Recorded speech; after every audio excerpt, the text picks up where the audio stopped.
Hello everyone, this is Abhishek here. Welcome to my class. आज का हमारा टॉपिक है यूरिन एनालिसिस के बारे में, जिसका मैं प्रीवियस वीडियो बना चुका हूं इसके कि यूरिन का पर्पस क्या है एनालाइज करने का, इसका पर्पस और इसके कंपोजिशन और इसके कंपोनेंट्स। कंपोनेंट्स में डिफरेंस होता है, ये ध्यान रखना, कंपोजिशन और इसके कंपोनेंट्स और इसका पर्पस। ठीक है, ये सारी चीजें हमने प्रीवियस वीडियो में डिस्कस कर चुके थे। अब इस वीडियो में बेटा हम देखेंगे इसका कलेक्शन, प्रिजर्वेशन, इसका स्पेसिमेन का किस तरीके से करते हैं, इसका एग्जामिनेशन किस तरीके से करा जाता है, क्या क्या मेथड होती है, वो मेथड के बारे में हम डिस्कस करेंगे। और इसके नेक्स्ट वीडियो में मैं आपको बताऊंगा एक एक मेथड का इलेबोरेशन कि ये वॉल्यूम है तो वॉल्यूम किस तरीके से नापा जाता है, अपीयरेंस किस तरीके से देखा जाता है, ऑर्डर क्या क्या होती है, ठीक है, कलर क्या क्या होते हैं, उसके बाद इसके एलिमेंट्स, ये एलिमेंट्स क्यों जांचते हैं हम, ये सारी चीजें हम नेक्स्ट वीडियो में डिस्कस करेंगे। क्योंकि एक वीडियो में डिस्कस करना पॉसिबल नहीं है, नहीं तो 1.5-2 घंटे का वीडियो बनेगा। कोई पहले से ऊपर से थंबनेल के ऊपर टाइम देख के तुम लोग ऐसे नहीं देखोगे ठीक है, तो आगे बढ़ते हैं हम। तो इसका सबसे पहले देखिए इसका collection and preservation of urine, यानी यूरिन को कलेक्ट कैसे करा जाता है और कलेक्ट करने के बाद इसको प्रिजर्व कैसे किया जाता है। प्रिजर्व करना यानी इसको बचाए रखना खराब होने से, है ना। खराब होने से कैसे बचाते हैं हम घर में चीजों को? अचार डालती है मम्मी, नमक डालती है, तेल डालती है ना, धूप दिखाते हैं ताकि बैक्टीरियल ग्रोथ ना हो। और सॉल्ट क्या करता है, नमक, बैक्टीरियल ग्रोथ होने से और चीजों को प्रिजर्व करने में मदद करता है। इस तरीके से हम चीजों को घर में प्रिजर्व करते हैं। रेफ्रिजरेटर में रख देते हैं, दूध को फटे ना, खाना रख देते हैं, है ना, ताकि खराब ना हो। इस तरीके से हमको लैब में भी बेटा चीजों को प्रिजर्व करना रहता है। तो हम क्या क्या चीजें किस तरीके से प्रिजर्व करते हैं और क्या केमिकल्स यूज करते हैं प्रिजर्व करने के लिए, वो सब चीजों के बारे में हम डिस्कस करेंगे। जैसे हम ब्लड को कैसे प्रिजर्व करते हैं, एंटीकोगुलेंट डाल के, है ना, उसको समय के लिए बचा के रखते हैं ना, क्योंकि ये चीज खराब ना हो। और उसके बाद भी हम 2 घंटे तक बाहर रखने के बाद भी उसको हमको फ्रिज में रखना पड़ता है 2 डिग्री सेल्सियस पे कुछ दिन के लिए। 2 दिन से ज्यादा नहीं रख सकते हम सैंपल को, है ना, वो भी खराब हो जाता है एंटीकोगुलेंट होने के बाद भी। ठीक है, तो इस तरीके से हम इसको प्रिजर्व करते हैं। प्रिजर्व ये होता है मतलब मेरे बताने का। तो सबसे पहले स्पेसिमेन, अभी हम देखेंगे सबसे पहले कलेक्शन, कि कलेक्शन क्यों करते हैं और कैसे करते हैं। कलेक्शन करने के लिए, यूरिन का कलेक्शन करने के लिए हम पेशेंट के पास नहीं जाते हैं, ठीक है। सबसे पहले जैसे कि पेशेंट आपके पास आया, यूरिन एनालिसिस के लिए आया, एग्जामिनेशन के लिए, है ना, कोई इंजेक्शन वगैरह तो है नहीं, टोचा और बाहर निकाल लिया, है ना, वैसा कुछ नहीं है। ब्लैडर में से नेडल घुसाई और यूरिन बाहर निकाल ली, वैसा कुछ नहीं होता है, ठीक है। इसके लिए जो यूरिन सैंपल होता है वो होता है first voided mid stream morning urine. कौन सा होता है? First voided mid stream morning urine, ठीक है।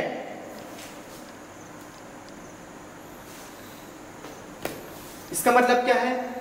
पहली यूरिन सुबह नींद खुलते साथ जो आप पहली यूरिन पास करते हो वो यूरिन होना चाहिए, है ना। ऐसा नहीं कि पहले नहा धो के अच्छे फ्रेश होकर आ गए हॉस्पिटल, अब भाई हमको डॉक्टर ने लिख के दे दिया, अब इसको हमको यूरिन सैंपल देना है, या कल बोला है चलो कल टेस्ट करा लेते हैं यूरिन का, और मस्त फ्रेश होकर आ गए घर से खा पी कर, और अब दे रहे भाई हम खड़े हो गए यूरिन सैंपल लेने के लिए आए हैं अभी। ऐसा नहीं रहता है ना। फर्स्ट मॉर्निंग यूरिन यानी आप घर में ही कंटेनर लेके चले जाओ और मॉर्निंग में जब उठते हो तभी यूरिन सैंपल कलेक्ट कर लो। अब वो कैसे कलेक्ट करना है मैं आपको बताता हूँ। First voided mid stream morning urine क्यों बोलते हैं? मॉर्निंग यूरिन यानी मॉर्निंग पहली यूरिन, है ना, पहली मॉर्निंग में जो यूरिन आती है वो यूरिन। मिड स्ट्रीम का मतलब क्या होता है? मिड स्ट्रीम यानी कि जैसे पेशेंट आया तो आप उसको मिड स्ट्रीम का मतलब समझाओगे। मैं 1 मिनट पहले ये पॉइंट क्लियर करता हूँ, आगे वाला बताता हूँ। Instructions given to the patient. अब पेशेंट को आपको इंस्ट्रक्शन देना है। पहले तो हमको कौन सी यूरिन का सैंपल लेते हैं हम? फर्स्ट वाइडेड मॉर्निंग मिड स्ट्रीम यानी मॉर्निंग की पहली यूरिन, और पेशेंट को हमको इंस्ट्रक्शन देना है अब, क्योंकि हम तो उसका सैंपल नहीं निकालेंगे, पेशेंट को खुद अपना सैंपल निकाल के हमको देना है। तो उसके लिए हमको पेशेंट को इंस्ट्रक्शन देना पड़ेगा, गाइडलाइन देनी पड़ेगी कि भैया इस तरीके से निकालो। व्हाइट कंटेनर रहेगा, कैप वाला, है ना, कंटेनर स्टेराइल साफ रहना चाहिए कंटेनर, क्योंकि अंदर गंदा रहा तो बैक्टीरियल ग्रोथ से क्या होगा, आपके जो कंस्टिट्यूएंट्स जो भी निकलेंगे वो डिस्टर्ब हो सकते हैं। अब पेशेंट को किस तरीके से गाइड करोगे आप, है ना। मिड स्ट्रीम का मतलब अब समझाता हूँ आपको। कंटेनर लिया, क्लीन कंटेनर लिया, मॉर्निंग की पहली यूरिन है बेटा, मिड स्ट्रीम का मतलब है जो आप जब यूरिन उसमें फिलअप करोगे कंटेनर में, तो पहले का जो पोर्शन है यूरिन का उसको पास होने दो। थोड़ी यूरिन पास किया है ना, थोड़ी यूरिन पास करने के बाद जो नेक्स्ट यूरिन रहेगी, मतलब जो उसी समय की यूरिन थोड़ी पास होने दी यूरिन, और फिर उसके बाद कंटेनर में यूरिन को कलेक्ट करना है।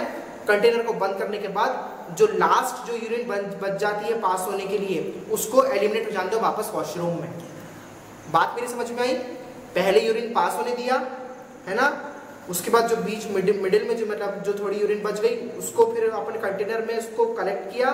कलेक्ट ऐसा नहीं कि एक बॉटल में कलेक्ट करा फिर उसको दूसरे कंटेनर में डाल दिया, उसी कंटेनर में जो आप लेकर आए हो, देने वाले हो, उसी कंटेनर में कलेक्ट किया, और लास्ट की जो यूरिन पास होने की है उसको वापस वॉशरूम में फ्लश कर दिया। यानी कंटेनर में उसको कलेक्ट नहीं करना है, बीच वाली यूरिन को आपको उसमें कलेक्ट करना है। बात मेरी क्लियर हुई? मैं क्या बोलना चाहता हूं, अब इसका कारण क्या है, क्यों बोलते हैं पहले वाली पास होने दो और लास्ट वाली पास होने दो, जो बीच वाली जो यूरिन रहेगी उसको कलेक्ट करो?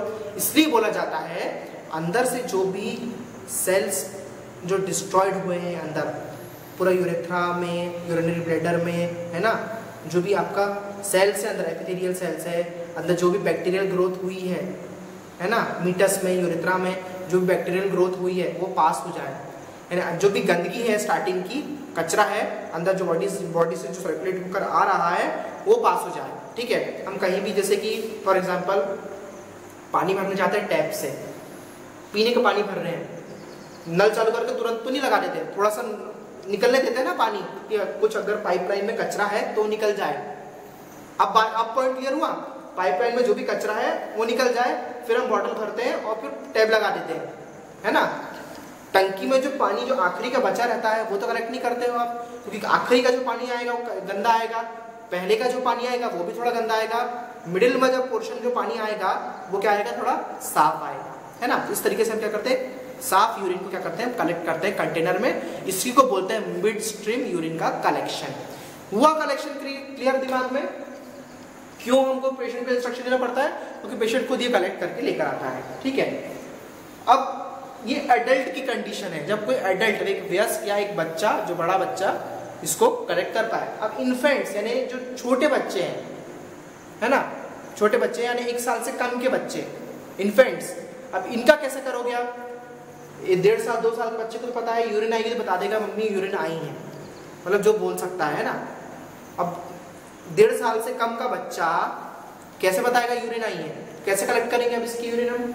इन्फेंट्स और यंग चिल्ड्रंस में, यंग चिल्ड्रंस यानी 1 से 2 साल की, 2.5 साल की उम्र बच्चे जिनको बोलना नहीं आता है, जो नहीं बता सकते कि हमको टॉयलेट लगी है, उन बच्चों के लिए डिस्पोजेबल कलेक्शन अपैरेटस, यानी बैग्स रहते हैं, बैग कनेक्ट करके रखते हैं बच्चों के इसमें, ताकि जो भी यूरिन आए वो उसमें कलेक्ट हो जाए। ठीक है, ये वहाँ ही होता है, हॉस्पिटल में ही होता है ये। ठीक है, अब देखेंगे कलेक्शन तो हमने कर लिया, अब देखेंगे इसका प्रिजर्वेशन, यानी इसको हमको बचा के खराब होने से कैसे बचाना है, कैसे इसको प्रिजर्व करना है।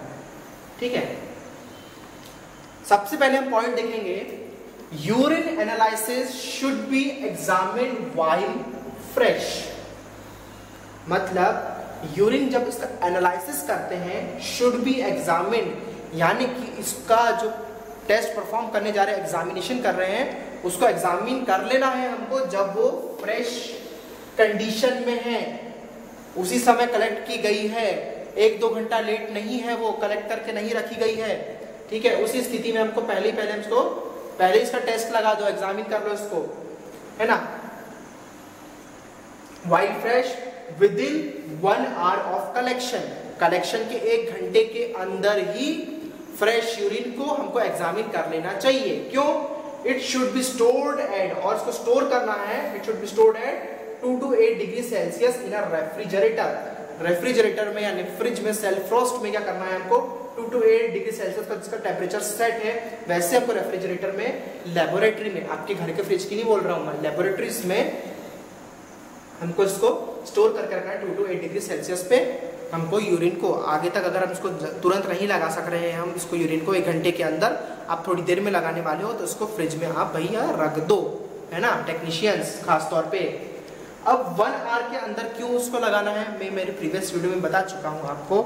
1 आवर के अंदर इसलिए लगाते हैं कि कोई भी बैक्टीरियल ग्रोथ, ना हो, इसमें इसके जो कॉन्स्टिट्यूएंट्स हैं अंदर वो ना बिगड़े। मेरी बात समझ में आ रही है? क्योंकि जो बैक्टीरियल ग्रोथ क्या करता है, शुगर का जो एनालिसिस है, कीटोन बॉडीज हैं, ये सब क्या होते हैं, डिस्टर्ब हो जाते हैं अगर विद इन 1 आवर हमने इसका टेस्ट नहीं लगाया है यूरिन का। ठीक है, पॉइंट क्लियर हुआ? रिकमेंडेड प्रिजर्वेटिव्स, यानी जो रिकमेंड किया जाता है, बताया जाता है, सजेस्ट किया जाता है कि ये प्रिजर्वेटिव्स आप यूरिन में मिला सकते हैं। वैसे तो नहीं मिलाते हैं, ऐसी कंडीशन बनती नहीं है कि आपको यूरिन में प्रिजर्वेटिव मिला के रखना पड़े, है ना, जनरल तौर पे। पर ये रिकमेंडेशन है कुछ कुछ प्रिजर्वेटिव्स पर। ये प्रिजर्वेटिव्स क्या करते हैं, यूरिन की, मैं वही चीज़ बता रहा हूँ कि प्रिजर्वेटिव्स भी मिलाकर रखोगे तो ये क्या करेंगे, इसके अंदर के कंपोनेंट्स रहेंगे उसको डिस्टर्ब कर देंगे ये। मतलब आपको एग्जैक्ट जो वैल्यू और एग्जैक्ट जो रेंज आप चाह रहे हो और जो कंस्टेंट्स आप देखना चाह रहे हो उसको ये डिस्टर्ब कर देंगे।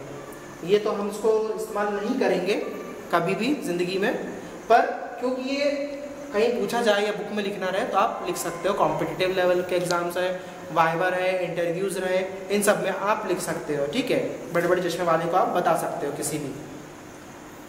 ठीक है, अब इसके प्रिजर्वेटिव्स क्या है, टॉलुइन, टॉलुइन लेते हैं, टॉल्यूडीन नहीं है, टॉलुइन है ये, टॉलुइन, फॉर्मेलिन, थाइमोन,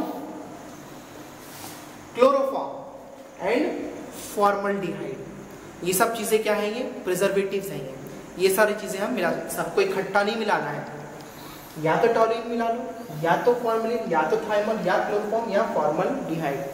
पर ये जितने भी केमिकल कंपोनेंट्स हैं ये सारे डिस्टर्ब कर देते हैं आपके रीडिंग्स को, आपके रिजल्ट को यूरिन एनालिसिस करने के लिए।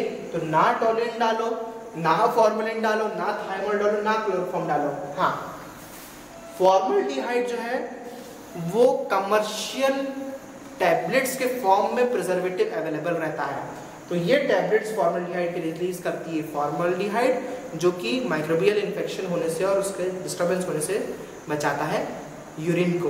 पर ये कुछ हद तक हम इस्तेमाल कर सकते हैं, पर बाकी के तो आप इस्तेमाल ना ही करें तो बहुत अच्छा होगा। रिकमेंडेशन मेरे तरफ से बोल रहा हूँ आपको मैं। ठीक है, अब देखेंगे एग्जामिनेशन ऑफ यूरिन, यानी यूरिन का किस तरीके से एग्जामिनेशन करते हैं। रूटीन एग्जामिनेशन, यानी आमतौर पे डेली बेसिस पे क्या इसका एग्जामिनेशन होता है। एक होता है माइक्रोस्कोपिक और दूसरा होता है मैक्रोस्कोपिक। ठीक है, मैक्रोस्कोपिक यानी बड़े तौर से देखना, आंखों से देख पाना, अपनी नेकेड आई से, खुली हुई आंखों से, नंगी आंखों से, नेकेड आई खुला हुआ नंगी आंखों से देख पाना। ठीक है, तो हम वैसा एग्जामिनेशन किस तरीके से कर सकते हैं मैक्रोस्कोपिक में। मैक्रोस्कोपिक में दो चीजें होती हैं, एक होती है फिजिकल और दूसरी होती है केमिकल। इन चीज के बारे में बेटा मैं आपको जनरल थोड़ा थोड़ा बताऊंगा अभी, और इसके आने वाले वीडियोस में मैं आपको एक एक चीज का वॉल्यूम, कलर, अपीयरेंस, इन सारी चीजों को अच्छे से सारी स्टडी करवाऊंगा। ठीक है, तो सबसे पहले देखते हैं फिजिकल। फिजिकली यानी बाहरी तौर से हम कैसे एग्जामिनेशन कर सकते हैं यूरिन का। सबसे पहले आता है इसमें वॉल्यूम, यानी कितनी मात्रा में यूरिन कलेक्टेड है, कितनी सैंपल कितनी मात्रा में आया है ना। एक तो उसका वो एग्जामिनेशन 24 आवर्स में कितना कलेक्शन हुआ है वो एक यूरिन, और दूसरा कि हमने अभी कंटेनर में आई है यूरिन तो कितनी यूरिन है प्रेजेंट इसमें, आप रीडिंग इसमें नोट करते हैं। दूसरा इसका कलर, यानी इसका कैसा रंग है, रंगत कैसी है इसकी, कलर, तो कलर इसका एग्जामिनेशन करते हैं। कलर एग्जामिनेशन में बहुत सारे कलर्स होते हैं, मैं ज़्यादा डीप में नहीं जा रहा हूँ अभी, नेक्स्ट वीडियो में इसकी डीप में स्टडी करेंगे, आप जरूर देखिएगा। मैं जनरल इसको बता रहा हूँ क्योंकि सारी चीज़ें हमको उसको कवर करना है ना इस वीडियो में। कलर कैसे दिख रही है, ट्रांसपेरेंट दिख रही है, पारदर्शी पानी की दिख रही है, हल्की सी पेल येलो यानी हल्की येलो कलर की दिख रही है, हैजी दिख रही है यानी धुंधली दिख रही है, टर्बिडेट दिख रही है ना, फोमी दिख रही है, झाग तो नहीं है, और डार्क ब्राउन कलर में है तो डार्क ब्राउन नहीं बोलते हैं, डार्क एम्बर बोलते हैं।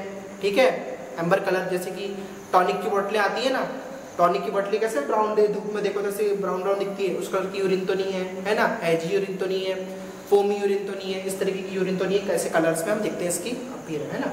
अपीयरेंस में क्लियरिटी कितनी है, यानी ऐसा उठा के देखेंगे लाइट में क्लियर है कि नहीं, टर्बिड है कि नहीं, धुंधली तो नहीं दिख रही है, कचरा तो नहीं दिख रहा है, इसकी अपीयरेंस में देखते हैं। सेडिमेंटेशन यानी कुछ नीचे जमा हुआ तो नहीं है, और ऑर्डर यानी इसकी स्मेल, स्मेल में बहुत सारी स्मेल होती है, यानी इसकी स्वीट फ्रूटी स्मेल आती है, मीठी मीठी स्मेल आती है, वो कीटोन बॉडीज के कारण हो जाता है। और एक स्मेल होती है पंजेंट स्मेल, तीखी स्मेल होती है, वो अमोनिया के कारण होता है। और एक स्मेल होती है आपकी मस्टी स्मेल, वो ग्लाइकोसूरिया जैसे जो पेशेंट्स रहते हैं उनकी मस्टी स्मेल वाली यूरिन होती है। दूसरा होता है इसका पीएच और एसजी यानी कि स्पेसिफिक ग्रेविटी। ठीक है, एसजी हम नहीं लिखते हैं, पर मेरे बोर्ड में जगह नहीं थी इसलिए मैंने एसजी लिख दिया है। ठीक है, स्पेसिफिक ग्रेविटी भी देखा जाता है इसके फिजिकल एग्जामिनेशन में। इन सारी चीजों के लिए बेटा हम डीप में जाएंगे, आप चिंता नहीं करना, मैं इन चीज़ों को और अच्छे से बताऊंगा। आप इसका जनरल ये इतना जब आंसर लिखो ना तो इस तरीके से भी आप लिख सकते हो, फिर जब डीप में लिखोगे तो और मैं आपको वीडियो में आगे बताऊंगा। केमिकल एग्जामिनेशन कैसे करते हैं इसका, प्रोटीन देखते हैं, इसमें ग्लूकोज देखते हैं, कीटोन बॉडीज देखते हैं, ऑकल्ट ब्लड देखते हैं। अब ऑकल्ट ब्लड क्या होता है, ऑकल्ट ब्लड यानी कि वैसा ब्लड जिसको हम देख, ऑकल्ट यानी जिसको हम देख नहीं सकते। ठीक है, वो ब्लड जिसको हम यूरिन में ब्लड देख सकते हैं, वो नहीं देख सकते, तो वो ब्लड जिसमें हम यूरिन को हम देख नहीं सकते, तो occult blood, bile pigment, bile salt, urobilinogen, bilirubin, nitrate etcetera, इस तरीके के हम केमिकल कंपोनेंट्स देखते हैं। ठीक है, उसके बाद है माइक्रोस्कोपिक एग्जामिनेशन, यानी कि हम जो माइक्रोस्कोप के द्वारा जो हम एग्जामिन करते हैं उसको बोलते हैं माइक्रोस्कोपिक एग्जामिनेशन। ठीक है, माइक्रोस्कोप में क्या आ जाएगा, RBCs, WBCs, pus cells, epithelial cells, cast, bacteria, yeast, parasite, spermatozoa, slendroids, mucus threads, crystals, fat droplets, इस तरीके की चीजें क्या करते हैं माइक्रोस्कोप में देखते हैं। जब माइक्रोस्कोप में स्लाइड बनाते हैं ना तब ये सारी चीजें देखी जाती है। तो क्या क्या देख रहे हैं, RBCs, WBCs, pus cells कौन से होते हैं, अंदर जब डैमेज हो जाती है ना सेल्स वो तब पस सेल्स बन के निकलते हैं। Epithelial cells, cast cells, bacteria, yeast, fungal growth तो नहीं है, पैरासाइट तो नहीं है कोई, स्पर्मेटोजोआ तो नहीं है। ये कंडीशन सिर्फ मेल में आएगी, फीमेल की यूरिन में स्पर्मेटोजोआ नहीं ढूंढते बैठना। ठीक है, स्पर्मेटोजोआ, स्लेंड्रॉइड्स, म्यूकस के थ्रेड्स तो नहीं है, क्रिस्टल्स यानी कैल्शियम ऑक्सलेट्स जैसे बड़े बड़े क्रिस्टल्स रहते हैं वो क्रिस्टल्स, और फैट ड्रॉपलेट्स भी निकल सकते हैं यूरिन में जब इसका हम माइक्रोस्कोपिक एग्जामिनेशन करते हैं। तो ये सारी चीजें बेटा हमने क्या देखा, कलेक्शन एंड प्रिजर्वेशन वाले टॉपिक में देखा, प्रिजर्वेशन कैसे करते हैं, और एक जनरल शॉर्ट मैंने बहुत बताया, वेरी शॉर्ट एग्जामिनेशन बताया है यूरिन का कि किस तरीके से एग्जामिनेशन करते हैं। इसके नेक्स्ट वीडियोस में हम इसका जो मैक्रो और माइक्रोस्कोपिक और जो फिजिकल केमिकल और ये माइक्रोस्कोपिक एग्जामिनेशन है इन सारी चीजों को हम नेक्स्ट वीडियो में डिस्कस करेंगे, और इनके कौन कौन से टेस्ट लगाया जाता है एग्जामिनेशन के लिए और उन टेस्ट्स को हम कैसे लगाते हैं वो सारी चीजें हम इसके नेक्स्ट वीडियोस में डिस्कस करेंगे।